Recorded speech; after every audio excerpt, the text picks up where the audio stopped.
सहर बुलुछंती जंगली पशु भୟରେ अंचलवासी गछरे चढ़ी मोहु खाउछंती घरे पशि धान। ढेंकानाल जिला भुवन सहर मध्य संध्या हेले आरंभ होउछि जंगली हाथी और भालुंक आतंक। सहर मध्य थिबा डाक बंगला परिसर मध्य पशिक गछ उपरे चढ़ी भालु मोहु खाउथबार वीडियो उत्तोलन करछंती।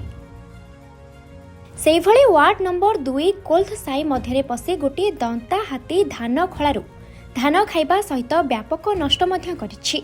विगत किछि दिनरु बजार मध्य जंगल जंतुक विचरण को नहीं स्थानीय अंचलवासी भयभीत अवस्था थिबा सहित भुवन विभाग निष्क्रियता उपरे प्रश्न करछंती। एक विवाह कार्यक्रम चलिथिबा बेले कल्याण मंडप को पशि आसिला गोटे गोठ छड़ा दंता हाथी। जदिओ काहार किछि क्षति होई नाही, तेबे अंचल रे व्यापक क्षति करिछि ए गोठ छड़ा दंता हाथी। विवाह शोभा यात्रा परे गोठ छड़ा दंताटी कल्याण मंडप को प्रवेश करथिला, जहाको नै बेस किछि समय लोके छानिया होई जाइथिले। परे हाथीटी ब्राह्मणी नदी पार होई सडंगी अंचल को चली जाइथिला। गोहे घर पशुला माने जरी टेकुला आम पिला हाँ हाथी पशुला छानिया पड़े हांटू जाइए आंठू अंठी सब छिड़ी जाइए। सारे 10टा भाया धान खाई जाइए। रात्रि गोटे भितरे भालू गछ आसिला, गछ पर चढ़िला, मो खाइला।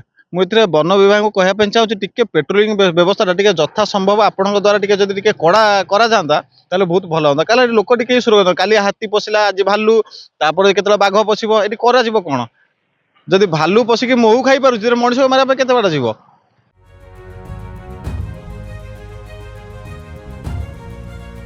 ब्यूरो रिपोर्ट, जेबीआर समाचार।